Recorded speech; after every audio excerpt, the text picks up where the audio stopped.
ibu apa membaca selawat, apalagi di bulan Rabiul Awal. Ibu bapak yang dimuliakan oleh Allah Subhanahu lebih dikenal dengan Abdul Muthalib. Itu yang pertama. Yang kedua, kenapa Abdul Muthalib itu memberi nama Muhammad? Yang ketiga, hikmah dari Maulid itu sendiri. Bapak Ibu yang dimuliakan oleh Allah Subhanahu wa taala, kenapa Saibah itu lebih dikenal dengan Abdul Muthalib? Jadi Bunda, Bapak Ibu rahimahumullah, Saibah itu punya ayah namanya Hasim. Hasim itu punya saudara namanya Muthalib. Waktu itu Bunda, maka menikahlah Hasim ini. Beberapa tahun setelah itu lahirlah Saibah. Beberapa tahun setelah kelahiran Saibah itu wafat Hasim ini. Maka ibunya Saibah itu membawa ke pinggiran negeri Madinah pada saat itu. Kemudian Muthalib Bunda, Muthalib itu tinggallah dia di kota Mekah. Kebiasaan Muthalib ini di kota Mekah, dia itu pedagang Pak, tapi pedagang manusia, menjual belikan budak. Jadi dulu kan masih boleh memperjualkan budak itu, manusia itu diperjualbelikan. Pekerjaan Muthalib ini menjual, membeli budak. Suatu saat Muthalib ini Bunda pergilah ke negeri Madinah. Sampai di Madinah bertemulah dia dengan ibunya Saibah. Mengejeklah Abdul Muthalib, mengejeklah Muthalib ini kepada ibunya Saibah. Bu, ambo tengok Saibah kok tak cocok dia tinggal di kampung. Ambo tengok kalau di kotanya mungkin lebih baik posisinya di masyarakat ketimbang di kampung. Maka apa kata ibu Saibah? Kalau ambo sebagai amahmu tidak bisa melarang. Kalau Saibah kalau ingin ikut ke tuan, silakan. Kalau dia tidak mau, tidak bisa dipaksa. Muthalib dan Hasim ini dua beradik Bunda. Bunda punya laki Bunda punya adik. Adik ini punya anak. Anak dengan laki Bunda itu apa hubungannya itu? Apa anak itu nakal? Nakal ya? Nakal. Maka kalau kampung kami itu bayar kami lebih Muthalib itu. Itulah dia punya apa? Kalau di Pekanbarunya kalau kami tetap bayar atau bapak. Dan dia saudara ayah kandungnya Hasim. Jadi Bunda, maka Saibah ini berkata kepada ibunya, Bunda, ambo biarlah itu apa kamu kah? Buat hidup itu apa? Bunda, kita bakong bang ambo tinggi di kampungku. Kata Saibah kepada ibunya. Maka diizinkanlah oleh ibunya Saibah ini ikut dengan Muthalib ke Mekah. Di Mekah itu dulu Bunda, itu setiap daerah dari Yaman ke Mekah, dari Sam ke Mekah itu ada gerbangnya, setiap gerbang ada. Jadi Muthalib ini ditaruhlah Saibah itu di belakang onta. Masuklah dia ke gerbang kota Mekah pada saat itu. Maka dilihatlah oleh sebahagian besar orang Jazirah Arab pada saat itu. Apa kata orang Arab di Mekah itu? Abdul Muthalib katanya. Abdul Muthalib. Makna Abdul Muthalib itu Bunda, Abdul itu hamba, budak. Itu artinya Abdul itu budak, hamba. Punya siapa hamba dan budak ini? Punya Muthalib. Maka dikatakanlah oleh orang Arab pada saat itu yang ada di kota Mekah, Abdul Muthalib. Maka Muthalib ini berkata kepada orang Arab tersebut, wahai orang Arab, yang aku bawa ini bukan bukan budak, bukan hamba sahaya. Yang aku bawa ini adalah anak kandung dari saudaraku, kata Muttalib kepada orang Jazirah Arab. Tapi karena kebiasaan orang Jazirah Arab itu bunda, maka Muttalib, Abdul Muttalib itu datuknya Nabi Muhammad. Kenapa Abdul Muttalib itu memberi nama Muhammad? Jadi bunda, Abdul Muttalib ini adalah salah satu penguasa di kota Mekah pada saat itu. Penguasa, raja. Suatu saat Abdul Muttalib ini dia itu healing bunda, healing ke Sam. Jadi atau majelis taklim healing bukan sekarang saja Pak. Dari dulu memang orang itu suka healing, jalan-jalan. Karena dia penguasa, raja pada saat itu, piti banyak. Ketika dia sampai di Sam, bertemulah dia dengan ahli kitab. Maka ahli kitab itu bunda Pak bertanya kepada Abdul Muttalib ini, wahai fulan, engkau dari mana? Aku dari Mekah. Engkau suku apa? Aku Bani Hashim, suku Quraisy, kata Abdul Muttalib. Maka apa kata ahli kitab ini kepada Abdul Muttalib? Wahai fulan, tidak lama lagi akan lahir seorang rasul dari Bani Hashim. Kitab ini bunda Pak kepada Abdul Muttalib. Apakah Rasul itu telah lahir? Rasul itu belum lahir. Maka apa kata Abdul Muttalib dalam hatinya? Atau punya cucu ambo nama Muhammad. Dan dia pergi berempat orang dengan temannya bunda. Baik coba kawannya ambil uang. Di antara empat orang itu semuanya bernazar. Kalau ambo punya anak laki-laki, so ambo nama Muhammad. Singkat cerita, pulanglah Abdul Muttalib ini ke kota Mekah. Beberapa tahun setelah itu bunda Pak, Abdul Muttalib ini giling lagi dia.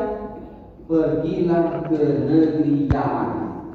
Ke Yaman, Kocik ke utara, Kocik selatan, di tengah-tengah kota Mekah. Kurang lebih seperti itu.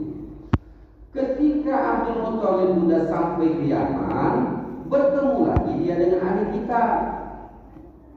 Lalu ahli kitab ini bertanya dia kepada Abdul Muttalib, wahai fulan, siapa nama engkau? Nama aku Abdul Muttalib, uang Yaman. Kok Pak? Tak tahu ni kalau ini penguasa Mekah. Dulu kan ada foto, tak ada video. Jadi Pak, punya mana itu tu? Tak tahu ni orang tu kalau ini penguasa kota Mekah. Dari suku apa engkau? Kata ahli kitab ini, ambo dari suku Quraisy Bani Hashim. Boleh tak dia mencalip tangan engkau? Betul tak? Betul. Mencalip, menengok kan? Bolehkah aku melihat tangan engkau, telapak tangan engkau? Maka apa kata Abdul Muttalib? Kalau melihat telapak tangan, tak apa, tidak salahnya. Tapi selain telapak tangan, aku tak mahu, kata Abdul Muttalib. Maka dilihatlah kedua telapak tangan Abdul Muttalib itu. Kalau di luar kampung, mak, Pak, kalau Betawi, punya pula nyumbang je. Kau tangan Nabi besar je, nyumbang je. Tapi dia percaya apa tak? Cuba tangan apa ada Betawi dia sampai juga. Itu di luar kampung, tapi dia percaya juga. Jadi Pak Ibu, dilihatkannya. Maka apa kata ahli kitab itu? Di antara kedua telapak tangan engkau, aku melihat tanda-tanda kenabian dan malaikat, kata ahli kitab ini. Maka muncul pertanyaan bunda, Pak, berarti mulia awak percaya di ahli kitab? Kan itu mungkin kan? Kalau dulu mulia Pak, kalau sekarang tak boleh. Nah ingat, kejadian ini Pak Ibu, ini kejadiannya setelah Nabi Isa wafat, sebelum Rasulullah Maka yang pedoman orang Jazirah Arab pada waktu itu ahli kitab itulah. Uang Islam belum ada, Rasul belum lahir.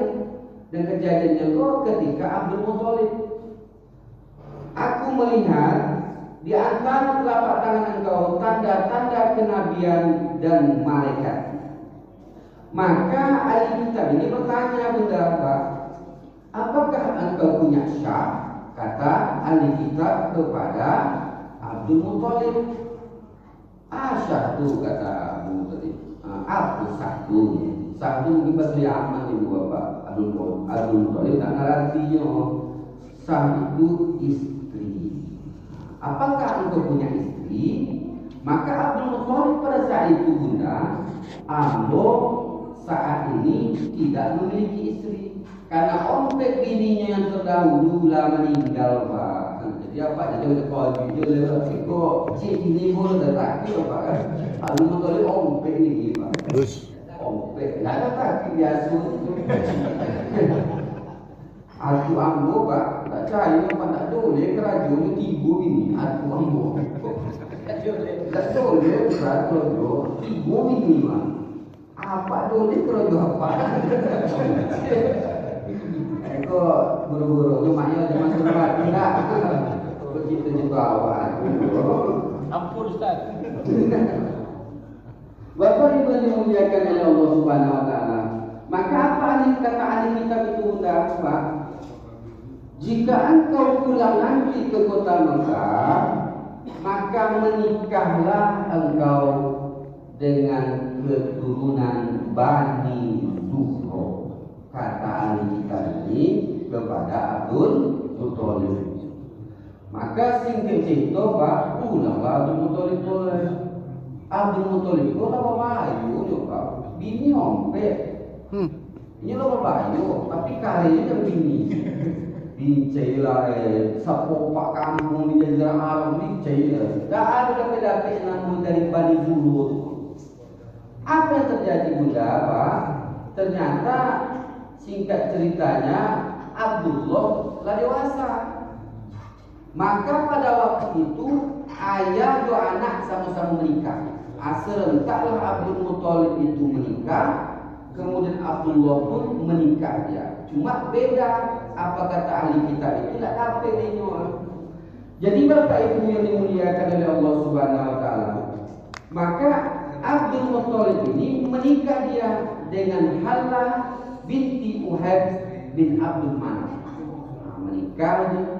Itu bini kalimono kita. Ada di bini kalimono pun ada anak dia. Lah, rumah salah ya dah malah. Hari ini yang bini juga. Memang ada anak awak tidak apa dari Halah binti Wahab bin Abdul Manaf. Sedangkan Abdullah dia menikah bunda dengan Siti Aminah binti Wahab dari keturunan Zuhro. Kalau sesilsilah bunda, Siti Aminah punya ayah namanya Aminah, namanya Wahab. Wahab punya ayah namanya Abdul Manaf. Abdul Manaf punya ayah namanya Zuhro. Zuhro punya anak namanya Kilab. Sampai ke situ bunda. Maka Bapak Ibu dimuliakan oleh Allah Subhanahu Wa Taala, menikahlah mereka baralik gadang antara ayah dua anak serentak bunda. Alhamdulillah 3 bulan setelah menikahnya Abdullah dengan Siti Aminah, maka Siti Aminah itu baisio. Cuma setelah 3 bulan baisi itu bunda Pak, Abdul Muthalib menyuruh Abdullah untuk berdagang ke Syam. Pulang dari Syam singgah ke Madinah. Di Madinah sakit meninggal Abdullah itu. Kurang lebih seperti itu.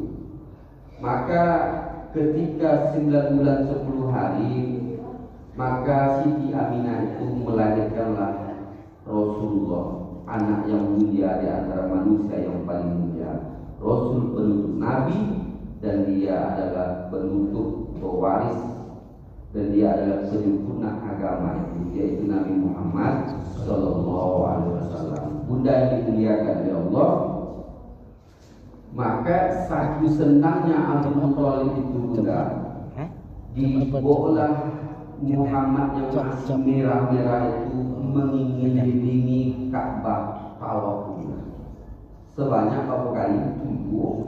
7 kali. Saking sonangnya mak dapat 7 jantan laki-laki.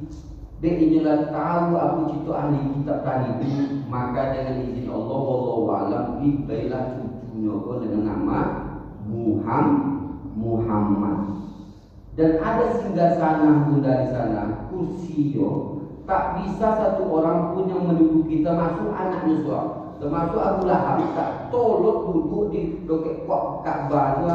Nabi Muhammad merangkak di loket, macam itulah sayangnya loket cucu. Bunda yang dimuliakan oleh Allah Subhanahu Wa Taala, maka lahir ada kebiasaan orang Jazirah Arab pada saat itu.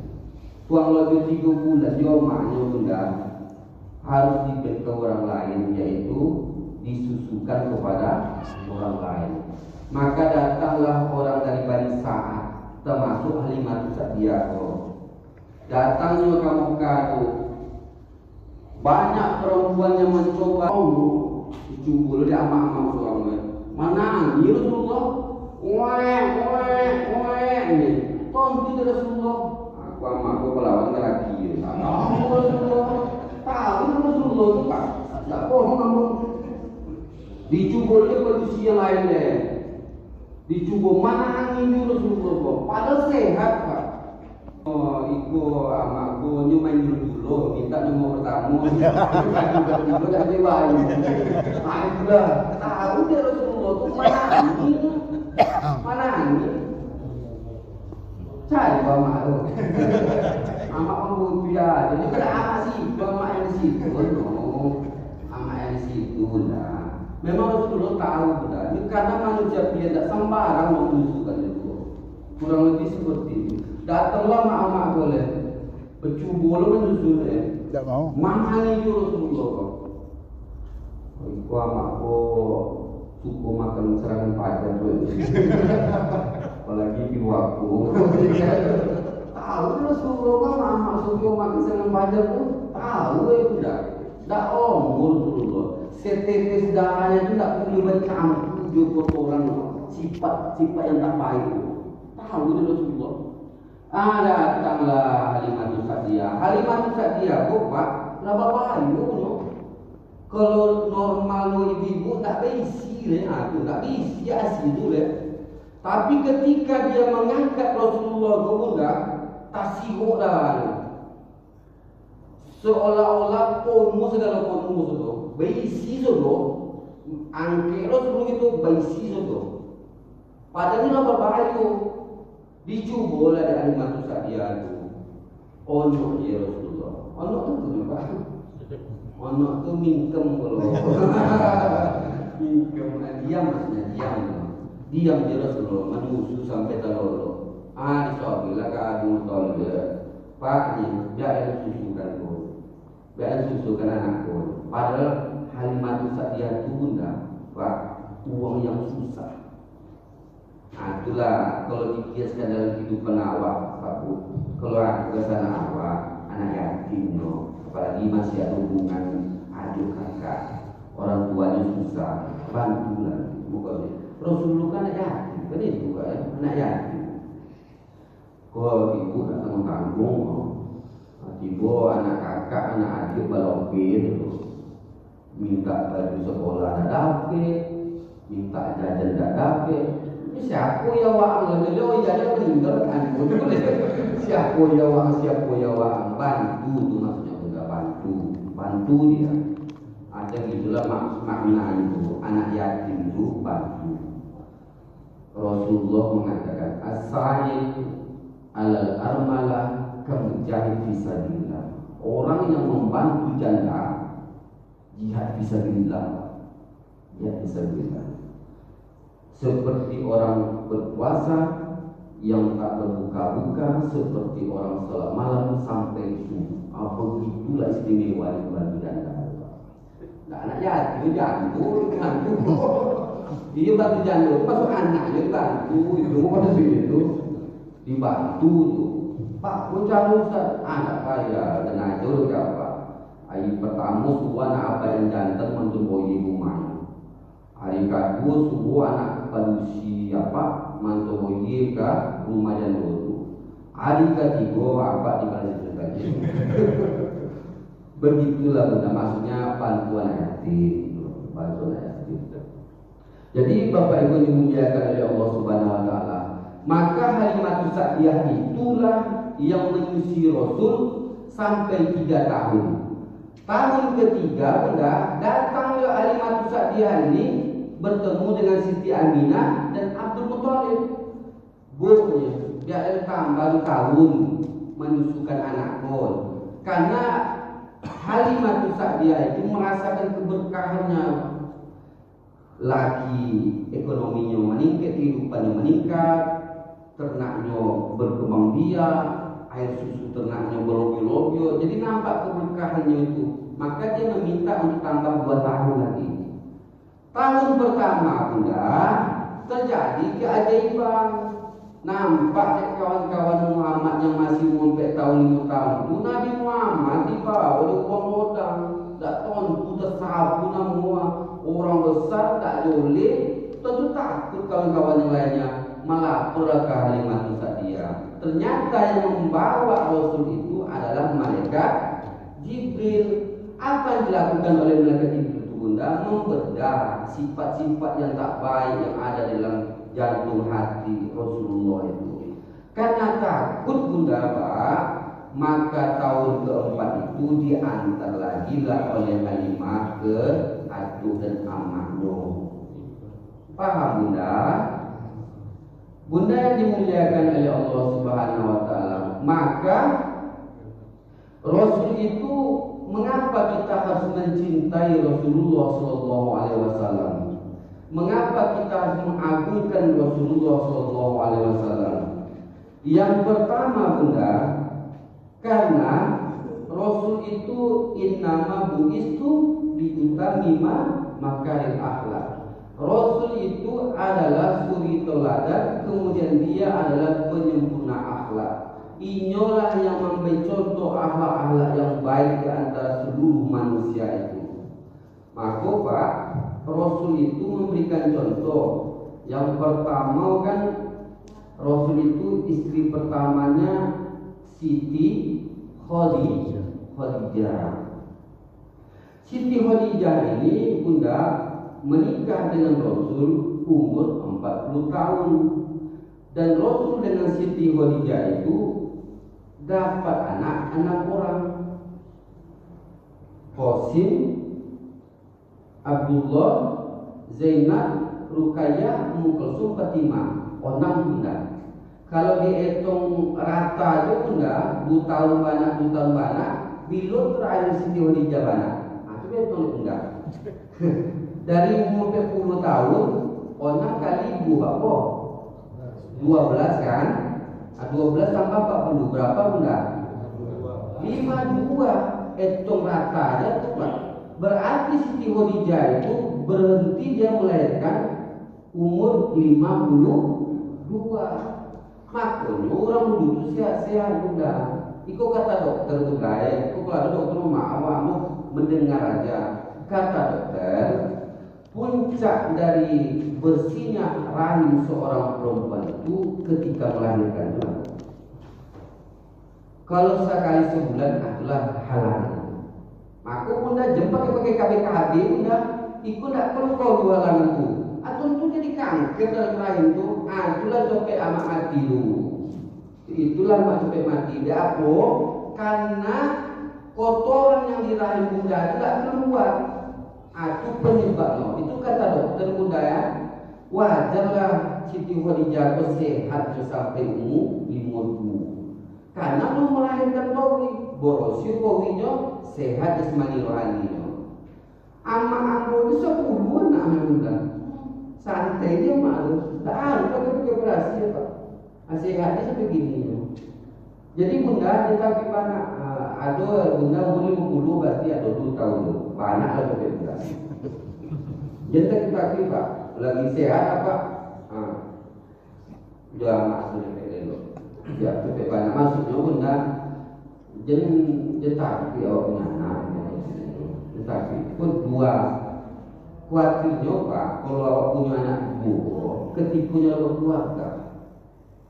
Aku yang mak tu laki-laki tu, wah aku dia menikah tu anak aku ni.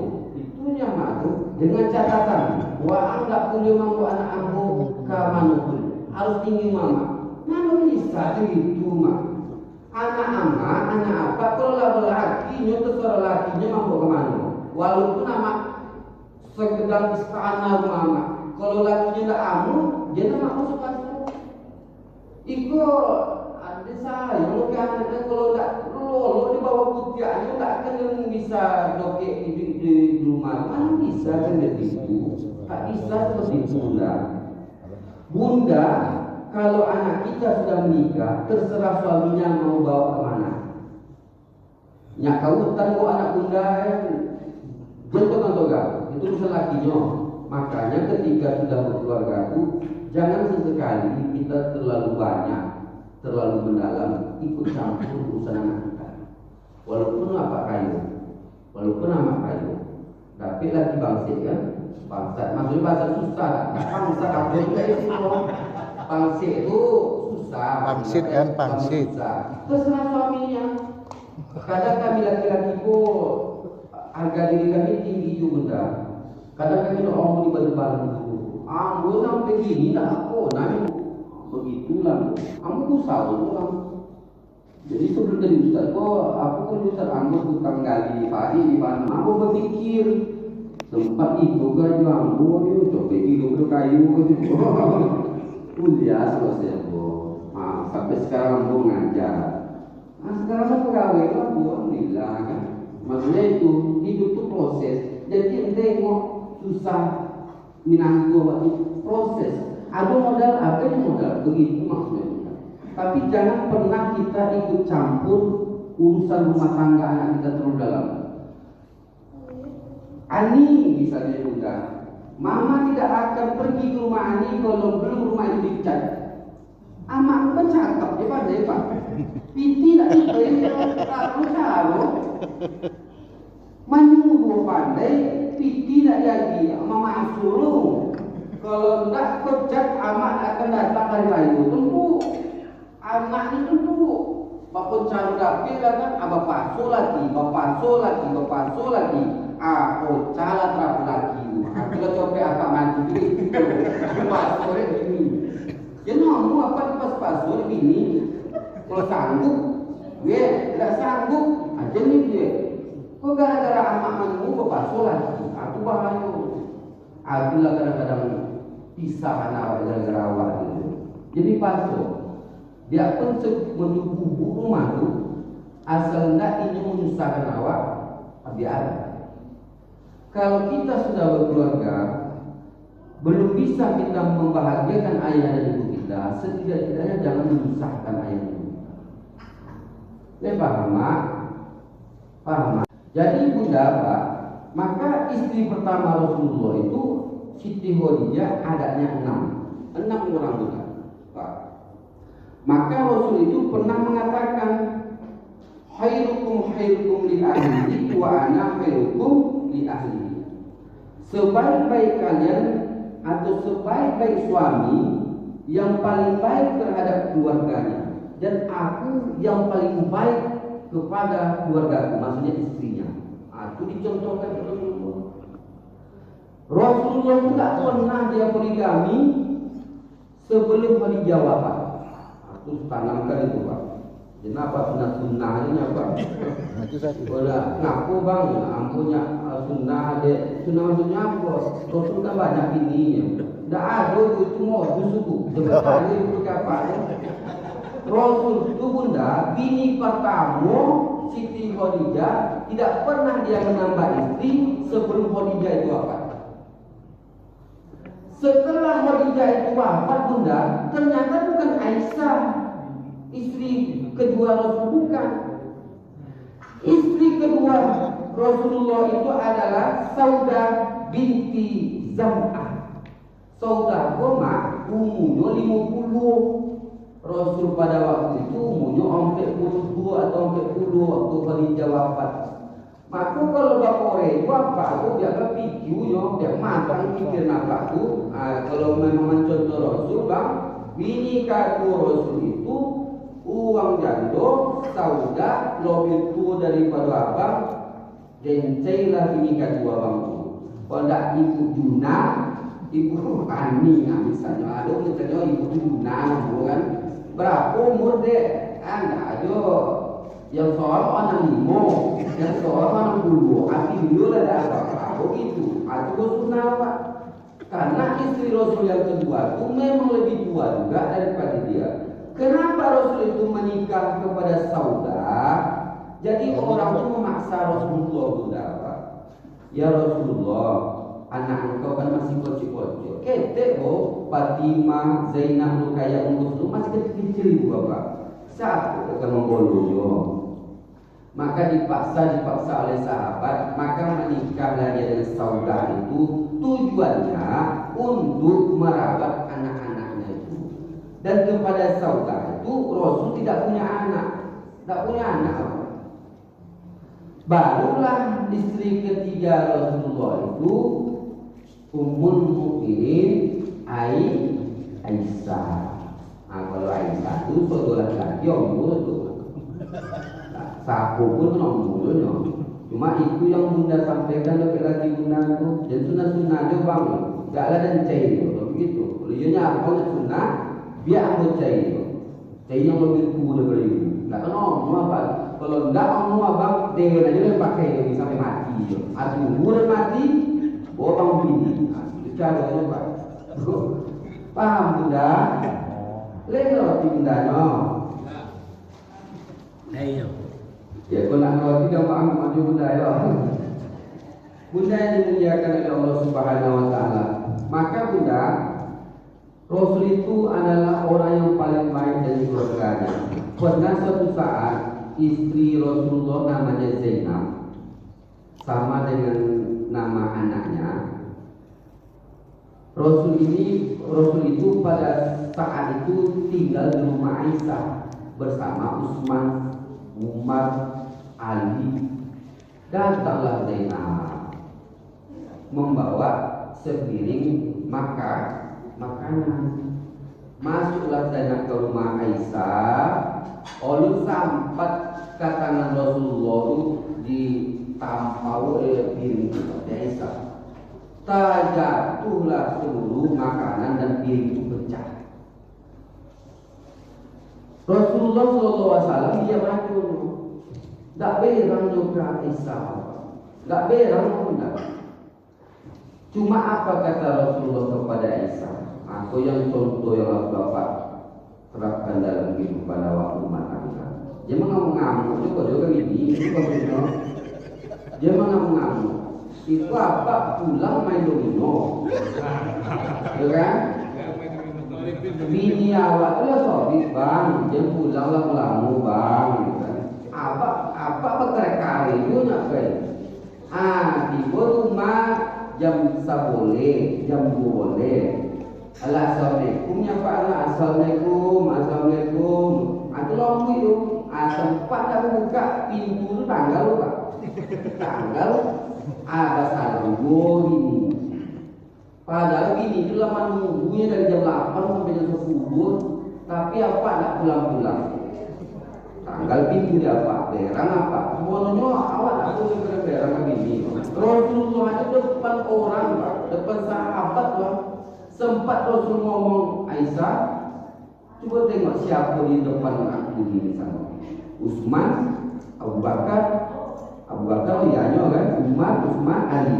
Aku ngamuk engkau kepada aku. Tak ada ngomong seperti itu Rasul hanya ngomong Aisyah, piring yang pecah ganti dengan piring. Kue yang sudah sampai ke sana engkau ganti dengan kue yang baru. Itu sebabnya disampaikanlah kepada sahabatku, wahai sahabatku, ibu kalian sedang cemburu Pak, itu sebabnya ibu kalian sedang cemburu. Adik-adik, rupanya panjang, dia maju ibu kalian segala dulu. Itulah yang harus kita harapkan dalam kehidupan kita sehari-hari. Bapak Ibu yang dimuliakan oleh Allah Subhanahu wa taala. Yang selanjutnya, kenapa kita harus mencintai Rasulullah sallallahu alaihi wasallam? Karena Rasul itu adalah orang yang paling sayang kepada kita umatnya, Pak. Orang yang paling sayang dengan kita umatnya adalah Rasulullah. Maka apa kata Rasulullah sallallahu alaihi wasallam? La yu'minu ahadukum hatta akuna ahabba ilaihi. Tidak beriman salah seorang di antara kalian, kata Rasul. Kalau bahasa halusnya, tidak sempurna iman seseorang. Kalau bahasa kasarnya, tidak beriman orang itu sehingga dia mencintainya, anak-anaknya, wan nasi ajma'in, dan sekalian manusia. Itunya Rasulullah benar. Makanya apa buktinya?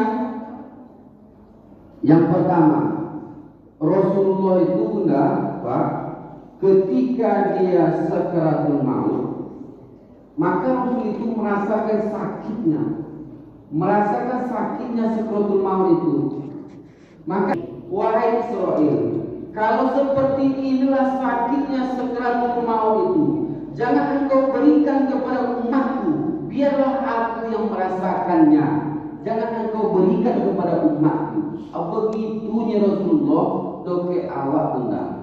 Padahal benda umatnya yang sekarang itu belum lahir, tapi nyolah minta kepada Allah agar rasa sakit sakaratul maut itu jangan diberikan kepada umatku. Sayang tak Rasul kepada awak benda?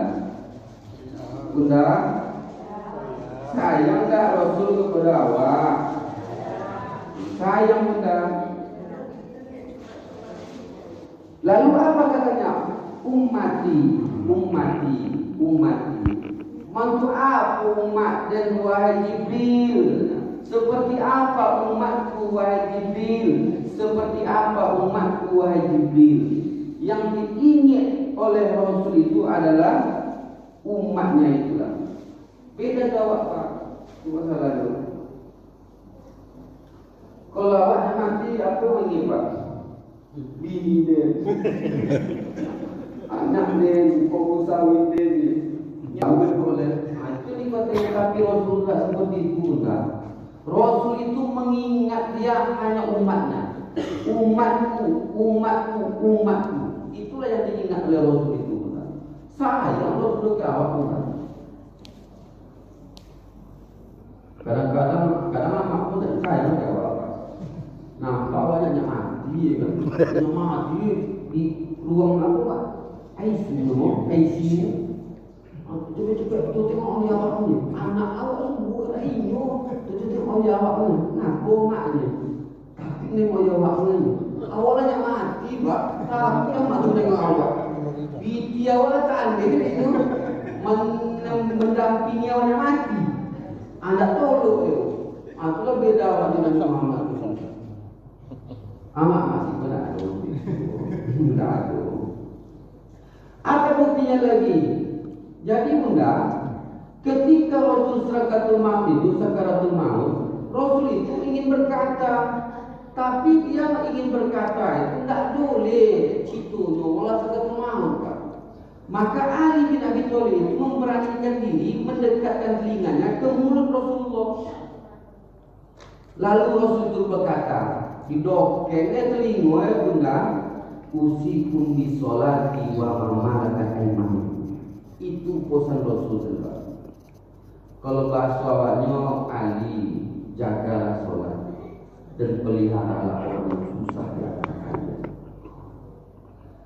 Peliharalah solat, jagalah solat, peliharalah orang susah di antara kalian. Itu nih Rasulullah Sallallahu Alaihi Wasallam. Maka kalau awaknya selamat sudah, pelihara, jagalah dua kok. Solat dijaga, pelihara orang susah. Makanya bunda di Pekanbaru, kenapa orang Cina itu sukses? Ada ingin menjaga saudaranya. Kowe mau minta modal, berapa uang perlu jadi kunci dulu lah lama di pulang jadi lah pandai lah pasenya pada so bintang berapa uang perlu ayo terus lah kita itu Pak tidak banyak situ bagi lagi aja pakai doang dia usaha kan saya makasihkan saya dan siaponya dolanya untuk apa duitnya lalu kita ampunin duit itu untuk apa ampunnya apanya apa namanya ini warung burung sarang walet misalnya itu burung sarang walet sarang burung walet maaf Pak dicukur Pak rupanya udah gagal Pak itu Pak yang 1 juta tadi tidak bertanya pol. Oh kemarin gagal. Piye awal itu. Lo betul campur itu oh ini 1 juta kontek nih kan. Jadi ini punya diceritakan akhirnya tidak cocok punya lo buka sama itu. Oh pinjam 50 ya. Untuk apa lu akhirnya? usaha kopi apa nama kopi lokal kopi apa itu banyak situ kopi kan itu dihaji bukan dihaji itu tidak pertanyaannya pikir potong ngomong lah pikir potong habis jadi maksud itu modal habis ya kan pikir itu duit bunda pikir itu duit di Bank Inang nggak ada duit loh tua potionya piti itu tuh benar jam Cina nggak ada yang raya ohnya tua potionya logo di Bank Cina nggak ada nangka ohnya sudah tua potio cuboda di Bank Cina nggak ada upaya ohnya tua potionya Botio. Kalau lebih seperti itulah bunda. Jadi Cina agak pandai dia masuk kampung. Jadi pinjam modal, sentik lah di sentik pada kampung sentik, ya kan? Sentik itu sekete. Piro rong 20 juta, 20 juta. Untuk apa ini? Ambo nak buka laundry. Saya buka laundry dan Pak buka laundry 3 bulan setelah itu ya kurang juta habis itu kalau sudah 3 kali bunda itu tidak dipedulikan 3 kali membantu saudara tidak dia berhasil bunda tak baroso meninggal itu itulah Cino Karam itu loh kalau bos dapat bukan baru Cino Karam itu 3 kali bantu Pak Cino Karam pun tak boleh Pak negara haji yang tidak ada dulu Cino yang itu Cina yang sudah dibantu 3 kali beda dengan awak kok kak dia punya pikir kak untuk apa nih untuk modal Pamer, duduk aja. Diceramain Pak. Diceramain. Salah ulama ceramah. Sampai 20 menit. Ya keluar juga. Sekarang ya, kalau begini, enggak.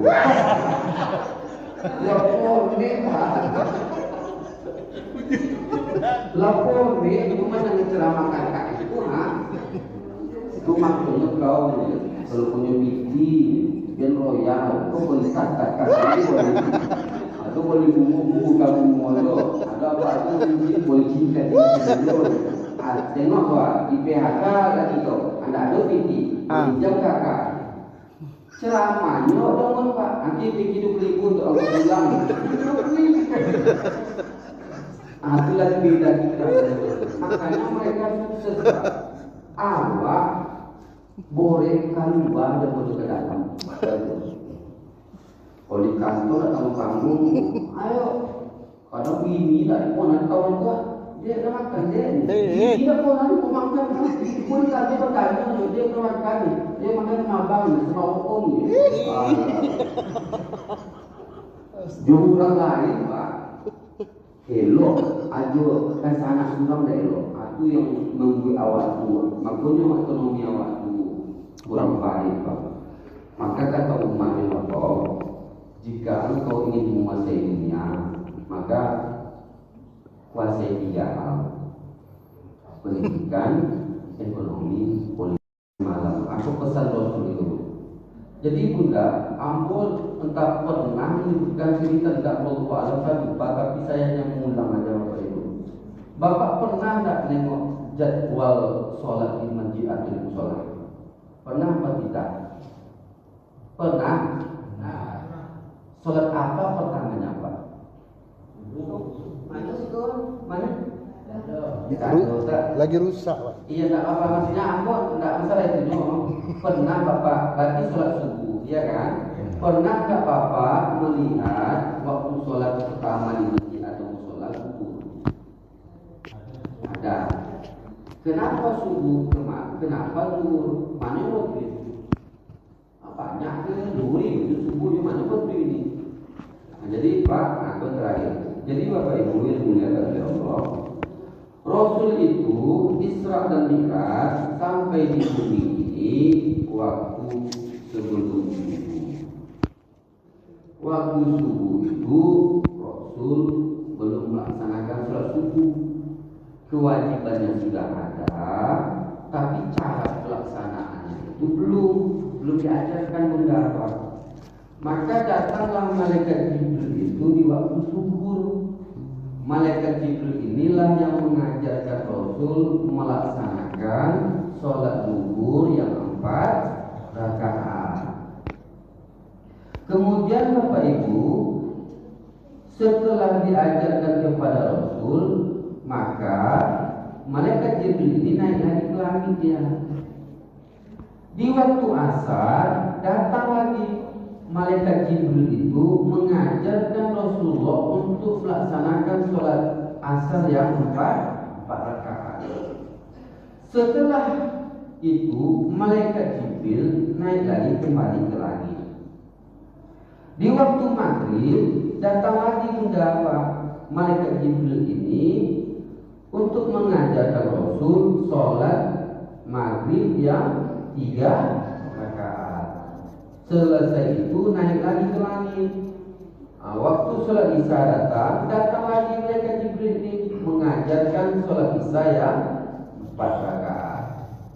Di waktu subuh datang malaikat Jibril mengajarkan Rasul untuk melaksanakan sholat subuh yang 2 rakaat. Maka ibu bapak, di subuh berikutnya datanglah malaikat Jibril itu menghadapkan wajahnya kepada Rasulullah. Wahai Rasulullah, inilah waktu yang 5 yang diwajibkan untuk engkau dan umat engkau sampai hari kiamat. Ternyata bunda Pak, Rasul itu diwajibkan untuk dia untuk melaksanakan sholat 5 waktu sehari semalam. Maka tidak ada alasan kita karena kerja, karena capek, karena lelah, letih kita tak sholat. Tidak ada alasan. Tidak bisa kamu sholat. Aduh, itu yang buatnya sholat. Ambil itu aja buatnya apa sholat. Amak sholat. Berkenaan dengan jadwal tadi. Kalau ada bapak melihat waktu subuh pertama, berarti dia memakai dalil karena Rasul sampai di bumi waktu subuh itu Pak. Kenapa zuhur? Karena sholat yang pertama kali yang dizohirkan oleh Allah di muka bumi ini adalah sholat zuhur. Jadi sholat 5 waktu itu Pak, yang pertama kali dizohirkan itu dinyatakan dilaksanakan di muka bumi ini adalah sholat zuhur dan subuh Pak. Cuma apanya subuh silakan, nombor juga zuhur itu silakan. Cuma kenapa subuh, kenapa zuhur yang penting itu alasannya kenapa itu. Bapak Ibu yang dimuliakan oleh Allah Subhanahu wa taala. Maka Rasul itu menyuruh awak untuk sholat. Aja tinggi-tinggi sholat awak. Termasuk anak gadis awak mah. Kadang anak gadis awak bantu yang baru-baru remaja tuh. Kakak sholat nih. Mama, kakak lagi halangan. Ada nggak halangan, mama? Asli tu. Itu tanya-tanya buat bila ke anak awak. Sempatnya baru tu, kalau baru tu anak amak, mulai hari itu bangkit kau dari rumah. Atau bisu ulang tahun le nak akan yang bobok kau ke kafe le. Ajo anak amak tu. Dek kau baru tu sekali, kena nasi mungkui 10 mungkui, ben kapan dia suat. Kau tinggi sebulan di situ. Di trading anak awak tu pak. Biar tu tak semena-mena ke awak. Ngaku amat Taala. Udah sejam kayaknya pak ya. Ya pas lah. Sudah sejam. Mudah-mudahan apa yang saya sampaikan bermanfaat. Terima kasih. Mohon maaf atas kekurangan. Akhir kalam. Assalamualaikum warahmatullahi wabarakatuh. Waalaikumsalam warahmatullahi wabarakatuh.